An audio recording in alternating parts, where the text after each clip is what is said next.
हनुमान ने सोचा, मैं सीता को और कहाँ ढूंढता। स्त्री को हरिणियों में तो ढूंढा नहीं जाता, स्त्रियों में ही ढूंढा जाता है। मैंने शुद्ध मन से ही ढूंढा है, इसलिए मेरा कोई दोष नहीं है। हनुमान ने और स्थानों में भी ढूंढने का प्रयत्न किया। आगे बढ़ने पर उन्हें एक छोटा सा कुटीर मिला।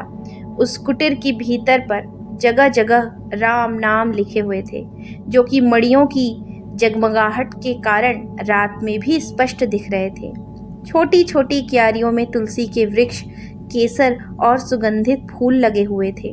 उस पर्णकुटी के सामने ही एक छोटा सा भगवान का मंदिर था और उस पर भगवान के आयुधों के चित्र बने हुए थे। हनुमान को बड़ा आश्चर्य हुआ कि लंका में ऐसा स्थान कहाँ है। उन्हें हर्ष भी हुआ। ब्रह्म मुहूर्त का समय था। विभीषण जागकर राम राम करने लगे थे। हनुमान को यह विश्वास हो गया कि यह तो कोई संत है। उन्होंने उनसे परिचय करने का दृढ़ निश्चय कर लिया। हनुमान ने ब्राह्मण का रूप धारण करके राम राम की ध्वनि की। विभीषण तुरंत बाहर निकल आए। दोनों भगवत भक्त परस्पर गले लगे। दोनों के हृदय प्रेम और आनंद से भर गए। हनुमान को विभीषण के हृदय में साक्षात भगवान दिख रहे थे और विभीषण हनुमान को मानो साक्षात भगवान ही समझ रहे थे। परिचय हुआ।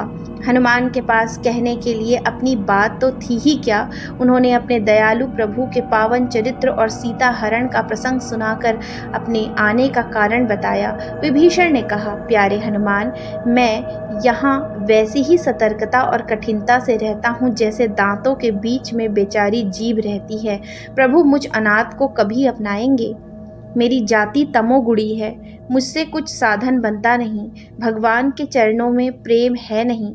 मैं कैसे आशा करूं कि मुझे भगवान मिलेंगे? परंतु अब तुम्हें देखकर मेरे मन में निश्चय हो रहा है, क्योंकि भगवत कृपा के बिना उनके कृपा पात्र संतों का दर्शन नहीं होता। भगवान की कृपा से ही तुमने घर आकर मुझे दर्शन दिए हैं। निश्चय ही संत दर्शन भगवान के मिलने की सूचना है।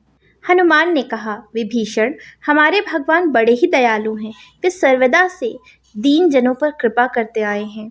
तुम तो अपनी बात कहते हो, भला मैं ही कौन सा कुलीन हूँ, वानर, चंचल और साधनहीन। दूसरों की भलाई तो मुझसे दूर ही रही।